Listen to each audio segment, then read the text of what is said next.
नमस्कार मंडळी, आपल्या सर्वांचं स्वागत आहे। लोकसभा 2024च्या निवडणुका पार पडल्यात, मात्र चर्चा रंगली ती म्हणजे 2019 विधानसभा निवडणुकीची। नेमकी कारण काय आहेत आणि आताच्या घडीला नेमकी या चर्चा का रंगतायत? खरं तर शरद पवारांची एका वृत्तवाहिनीने मुलाखत घेतली आणि या मुलाखतीमध्ये शरद पवारांनी 5 गौप्यस्फोट केले, ज्यामुळे आगामी काळामध्ये महाराष्ट्राच्या राजकारणामध्ये पुन्हा एकदा भूकंप होऊ शकतो अशी शक्यता वर्तवली जाते आणि राजकीय वर्तुळामध्ये एकच चर्चा आता रंगताना आपल्याला बघायला मिळते। विशेष म्हणजे आपण जर बघितलं असेल तर शरद पवार ज्या वेळी अशा प्रकारचे गौप्यस्फोट करतात त्या वेळी राज्याच्या राजकारणाला एक वेगळं वळण लागताना आपल्याला बघायला मिळतं। यावेळी देखील त्यांनी अशाच प्रकारचे काही गौप्यस्फोट केले, ज्यामुळे आगामी काळामध्ये राज्याच्या राजकारणाला एक वेगळं वळण लागणार आहे। विशेष म्हणजे 2019 ची निवडणूक आपण जर बघितली, त्यावेळी जी निवडणूक पार पडली आणि त्यानंतर मात्र महायुतीचं सरकार येणार अशी शक्यता वाटत असताना शरद पवारांनी मात्र राजकारणाला वेगळं वळण दिलं। त्यातच शरद पवारांनी महाविकास आघाडीची स्थापना केली आणि शरद पवारांनी त्या ठिकाणी उद्धव ठाकरे यांना मुख्यमंत्री पदाची धुरा दिली आणि मुख्यमंत्रीपदी उद्धव ठाकरे या ठिकाणी आले। खरं तर जे 3 पक्ष एकत्र आलेले होते, हे 3 पक्ष कधीही एकत्र येऊ शकणार नाही अशी दाट शक्यता वर्तवली जात होती। वेगवेगळ्या विचारधारेचे 3 पक्ष एकत्र आले आणि महाविकास आघाडी स्थापन झाली। त्यानंतर मात्र महाराष्ट्राच्या राजकारणामध्ये वेगवेगळ्या पद्धतीने राजकीय भूकंप घडवण्यात आले। 19 मध्ये महाविकास आघाडी सरकार स्थापन झाले। त्यानंतर आपण जर बघितलं असेल तर गेल्या 2 वर्षांमध्ये 2 वेळा राज्यामध्ये राजकीय भूकंप घडले आणि हीच 3 राजकीय भूकंप घडल्यानंतर आता 4था राजकीय भूकंप महाराष्ट्राच्या राजकारणात घडणार असल्याची जोरदार चर्चा सध्या राजकीय वर्तुळामध्ये सुरू झाली आहे। शरद पवारांनी नेमकी काय गौप्यस्फोट केलाय, त्याचा परिणाम आगामी काळामध्ये नेमकी काय होऊ शकतो, या सर्व गोष्टींचा आढावा आजच्या या व्हिडिओत आपण घेणार आहोत। त्यामुळे कुठेही जाऊ नका, व्हिडिओ शेवटपर्यंत बघा आणि तुमच्या प्रतिक्रिया कळवायलाही विसरू नका। आपल्या प्रतिक्रिया कमेंट बॉक्समध्ये जरूर कळवा, जेणेकरून तुमच्या मतदारसंघामध्ये कोणाचं वलय अधिक आहे आणि शरद पवारांचं आजही महाराष्ट्राच्या राजकारणावरती खरंच तितकं वलय आहे का, हे देखील जाणून घेणं तितकंच महत्त्वाचं आहे। कारण लोकसभा निवडणुका पार पडल्या आणि शरद पवारांवरती या निवडणुकीच्या प्रचाराच्या रणधुमाळीमध्ये जितकी जोरदारपणे टीका देवेंद्र फडणवीस असतील किंवा त्यांचे सहकारी अजित पवार असतील, इकडे मुख्यमंत्री एकनाथ शिंदे असतील किंवा इतर मान्यवर असतील, या सर्वांनी मात्र शरद पवारांना टार्गेट करून त्यांच्यावरती टीका केलेली होती। त्याच ठिकाणी आपण जर बघितलं असेल तर राज्याचे उपमुख्यमंत्री आणि गृहमंत्री देवेंद्र फडणवीस यांनी देखील शरद पवारांचं कौतुक केलंय नंतरच्या काळामध्ये आणि त्यांनी म्हटलंय की शरद पवार आजही मातब्बर नेते आहेत, देशाच्या राजकारणामध्ये आजही त्यांचं तितकंच वजन आहे आणि आजही आपण जर बघितलं तर ते देशाच्या राजकारणाला वेगळं वळण लावू शकता, असं वक्तव्य देवेंद्र फडणवीस यांनी केलेलं होतं। त्यामुळे आगामी काळामध्ये आता शरद पवारांनी केलेल्या 5 गौप्यस्फोटचा कशा पद्धतीने राजकारणावरती प्रभाव पडणार आहे, कशा पद्धतीने राजकीय चित्र बदलताना आपल्याला बघायला मिळू शकतात, जाणून घेऊया। मित्रांनो, आपण जर बघितलं असेल तर लोकसत्ता या वृत्तपत्राला त्यांनी एक मुलाखत दिली होती आणि याच दरम्यान त्यांनी काही गौप्यस्फोट केलेले होते, ज्याचा आधार घेऊन आगामी काळामध्ये राजकीय परिस्थिती बदलताना आपल्याला बघायला मिळू शकते। विशेष म्हणजे 2019 च्या निवडणुकीमध्ये शिवसेनेला सोबत घेऊन या ठिकाणी जी काही महाविकास आघाडी स्थापन केलेली होती, हीच महाविकास आघाडी 2014 मध्ये स्थापन करण्याचा आमचा प्रयत्न होता, असा सर्वात मोठा गौप्यस्फोट या ठिकाणी शरद पवार यांनी केला। विशेष म्हणजे भाजप आणि शिवसेना या दोघांना वेगळं करण्यासाठी सातत्याने प्रयत्न सुरू होते, मात्र 2014 मध्ये तो आमचा प्रयत्न फसला आणि आगामी काळामध्येच म्हणजे 2019 मध्ये मात्र हा डाव यशस्वी झाला, असं शरद पवार यांनी सांगितलं। कारण भाजपची जी ताकद आहे ती महाराष्ट्रामध्ये अधिक वाढताना बघायला मिळत होती आणि कुठेतरी राज्यामध्ये जे प्रादेशिक पक्ष आहेत म्हणजे शिवसेना असेल, राष्ट्रवादी असेल किंवा इतर मनसे असेल, असे अनेक पक्ष आहेत ज्यांची ताकद मोठ्या प्रमाणामध्ये राज्यात असायला हवी असं शरद पवारांना वाटत होतं। त्यामुळे शरद पवारांनी कुठेतरी शिवसेना आणि भाजपला दूर करण्याचा प्रयत्न केला होता। तो डाव फसला, मात्र 2019 मध्ये तो डाव यशस्वी झाला। तो डाव तितका यशस्वी झाला तर त्यातच कुठेतरी घात धरून बसलेले देवेंद्र फडणवीस यांनी पुन्हा एकदा राजकीय डावपेच आखत या ठिकाणी एकनाथ शिंदेला शिवसेनेतून बाजूला करत म्हणजे अख्खी शिवसेनाच आपल्याकडे आणण्याचा प्रयत्न केला। अशा अनेक किस्से आता या 2019 मध्ये घडताना आपण बघितलेले होते। विशेष म्हणजे शरद पवारांनी पहिलं सर्वात महत्त्वाचा गौप्यस्फोट केलाय, तो म्हणजे विधानसभेच्या 2019 च्या निवडणुकीनंतर एकनाथ शिंदे यांचा मुख्यमंत्री करण्यास आमची हरकत नव्हती, पण त्यांचं नाव आमच्या पुढे आलं नाही, असं एकंदरीतच गप्पस्फोट या ठिकाणी शरद पवार यांनी केला। एकनाथ शिंदे यांच्या नावाबद्दल शिवसेनेअंतर्गत चर्चा झाल्याचं नंतर समजलं, असं देखील शरद पवार यांनी सांगितलंय। विशेष म्हणजे मंडळी, आपण जर आतापर्यंत बघितलं असेल तर 2019 मध्ये एकनाथ शिंदे, आदित्य ठाकरे आणि उद्धव ठाकरे अशी नावं चर्चेत होती, जे की मुख्यमंत्री पदाचे दावेदार, प्रबळ दावेदार मानले जात होते। मात्र शिवसेनेतील आणि विशेष म्हणजे ठाकरे कुटुंबाला आदित्य ठाकरे यांनाच मुख्यमंत्री करायचं होतं, ही नंतर राजकीय वर्तुळामध्ये कुजबूज होताना आपल्याला देखील बघायला मिळाली।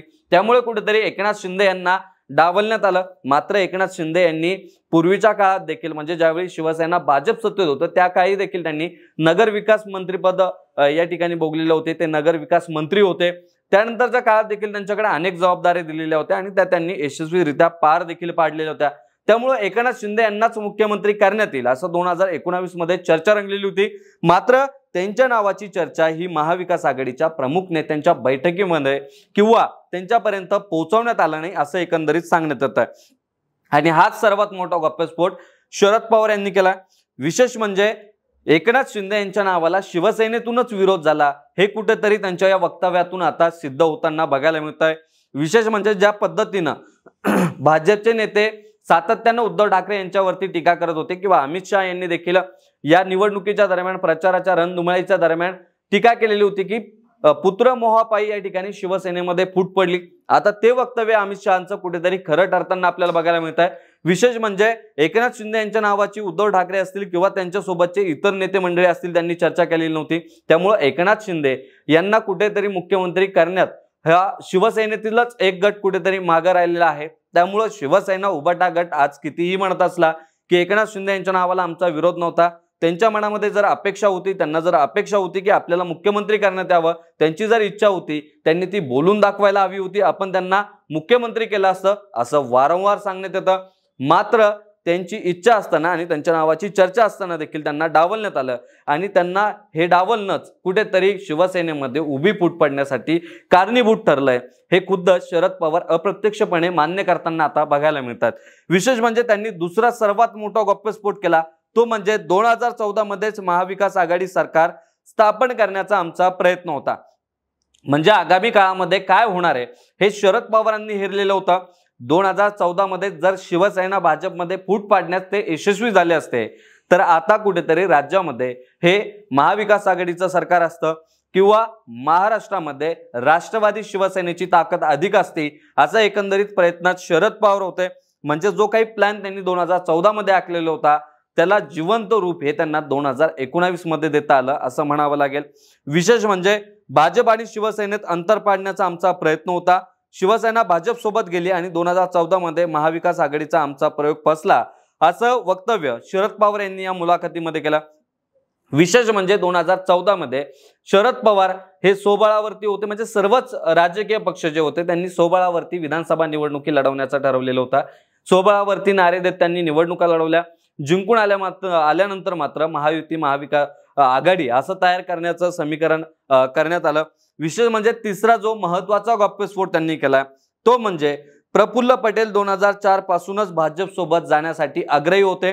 म्हणजे आज जे अजितदादा गटानं भूमिका घेतली आहे किंवा राष्ट्रवादीत जी काही फूट पडली आहे, ही फूट आणि या फुटीचे जे कारण आहे ती 2004 पासून असल्याचं सांगण्यात येत होतं। वारंवार अजित पवार गटाकडनं देखील तशी वक्तव्य केले जात होते की 2004 मध्ये राष्ट्रवादीचा मुख्यमंत्री होऊ शकत होता। मात्र आमच्यातीलच ज्येष्ठ नेत्यांना तसं वाटत नव्हतं आणि त्यांना मुख्यमंत्री दुसरा करायचा नव्हता, असं देखील सांगण्याचं काम अजित पवार गटाकडनं करण्यात आलं। मात्र याच अनुषंगानं शरद पवारांनी जे वक्तव्य केलंय ते कुठेतरी आता आगामी काळामध्ये चित्र बदलणार आहे। म्हणजे राष्ट्रवादीतून एक मोठा गट फुटून बाजूला गेलाय। अजितदादाच्या रूपानं अजितदादांसोबत 40 आमदार आहेत, मात्र आता त्या 40 मधून देखील काही आमदार हे शरद पवारांच्या एका वक्तव्यामुळे मात्र माघारी येऊ शकतात आणि त्यातीलच एक मोठं नाव म्हणजे छगन भुजबळ। छगन भुजबळ हे परतीचा प्रवास देखील करू शकतात अशी राजकीय वर्तुळामध्ये चर्चा रंगलेली आहे, तशी शक्यता वर्तवली जाते। कारण 2004 मध्ये प्रफुल्ल पटेल जेव्हा भाजप सोबत जाण्यास इच्छुक होते त्याच काळामध्ये मात्र जर आपण बघितलं असेल तर ज्या निवडणुका झालेल्या होत्या त्या निवडणुकीमध्ये राष्ट्रवादीला मोठं यश मिळालेलं होतं आणि त्याच काळामध्ये राष्ट्रवादीचा मुख्यमंत्री होऊ शकत होता असं देखील सांगितलं जातं। आणि त्यामुळे कुठेतरी आपण जर बघितलं असेल तर राष्ट्रवादीकडे मुख्यमंत्री पदासाठी योग्य चेहरा नव्हता असं शरद पवार म्हटलेत। त्याचवेळी शरद पवार यांनी एक वक्तव्य केलं की मुख्यमंत्री पदासाठी छगन भुजबळ हे होते, मात्र छगन भुजबळ यांना जर मी मुख्यमंत्री केला असतं तर राष्ट्रवादीमध्ये त्याच काळामध्ये मोठी फूट पडलेली असती, मोठा एक गट नाराज झाला असता। आता त्या काळामध्ये आपण जर बघितलं तर अजितदादा देखील सोबत होते। छगन भुजबळ यांना मुख्यमंत्री केलं असतं तर अजितदादा त्याच वेळी नाराज होऊन हे राष्ट्रवादीतून बाहेर पडले असते का, अशी देखील आता एक चर्चा रंगली जाते। मग त्या काळामध्ये छगन भुजबळ यांच्या नावाला विरोध नेमकी राष्ट्रवादीतील कोणत्या नेते मंडळींनी केला होता हे देखील तपासणं आता तितकंच महत्त्वाचं ठरणार आहे। विशेष म्हणजे प्रफुल्ल पटेल यांच्या बाबत जे काही वक्तव्य शरद पवार यांनी केलं त्या संदर्भात शरद पवार सांगतात की निवडणुकीत आपले पक्ष टिकणार नाहीत, वाजपेयींना पर्याय नाही, आपण सगळे भाजप सोबत जाऊ। तासन तास त्यांनी आग्रह केला, शेवटी मी त्यांना नाही म्हणून सांगितलं। आणि त्याच वेळी आपण जर बघितलं असेल तर त्यांच्या डोळ्यात पाणी आलं होतं असा मोठा दावा या ठिकाणी शरद पवार यांनी केलेला आहे। म्हणजे मी त्यावेळी जेव्हा त्यांना विरोध केला, प्रफुल्ल पटेल यांना विरोध केला, त्यांच्या मागणीला विरोध केला, त्यावेळी त्यांच्या डोळ्यात पाणी होतं, त्यांना या ठिकाणी भाजप सोबत जायचं होतं। तेव्हापासूनची त्यांच्या मनात जी मनीषा होती ती आता कुठेतरी मनीषा पूर्ण होताना आपल्याला बघायला मिळते, त्यांची इच्छा आता कुठे पूर्ण झाली आहे। असा एकंदरीत जो काही गौप्यस्फोट आहे तो शरद पवारांनी केलाय। चौथा सर्वात मोठा गौप्यस्फोट जो आहे शरद पवारांचा तो आहे 2004 मध्ये पक्षाकडे मुख्यमंत्री पदासाठी योग्य नेता नव्हता। अजित पवार त्यावेळी नेता नव्हता, अजितदादा नौके होते, त्यावेळी छगन भुजबळ यांच्याकडे मुख्यमंत्रीपद सोपवलं असतं तर भविष्यात पक्षात फूट पडली असती असा मोठा दावा शरद पवारांनी केला। आता शरद पवारांनी हे जे वक्तव्य केलंय यामुळे कुठेतरी आता राज्यातील राजकारणात कुठेतरी एक मोठा राजकीय भूकंप आगामी काळामध्ये घडू शकतो असं देखील एकंदरीत बोललं जात आहे। विशेष म्हणजे राष्ट्रवादीत जे काही दोन गट पडले, शरदचंद्र पवार गट, अजित पवार गट, आणि त्यातीलच आपण जर दुसरीकडे बघितलं तर अजित पवार गटामध्ये सर्वात महत्त्वाची भूमिका बजावणारे छगन भुजबळ, ज्यांनी की ओबीसी आरक्षणावरून आणि ओबीसी एल्गार सभेच्या माध्यमातून राज्यभरामध्ये वातावरण निर्मिती केलेली आहे, ज्याचा फायदा विधानसभा निवडणुकीमध्ये भाजपलाही म्हणजेच महायुतीला होताना आपल्याला बघायला मिळेल। विशेष म्हणजे विधानसभा निवडणुकी अगदी तोंडावरती आलेल्या असताना त्या ठिकाणी शरद पवार यांनी केलेल्या गौप्यस्फोटामुळे मात्र कुठेतरी छगन भुजबळ यांची जी नाराजी आहे ती अधिक उपळून येऊ शकते आणि तशी शक्यता वर्तवली जाते की आगामी काळामध्ये शरद पवार गटाकडे पुन्हा एकदा छगन भुजबळ येताना आपल्याला बघायला मिळतील।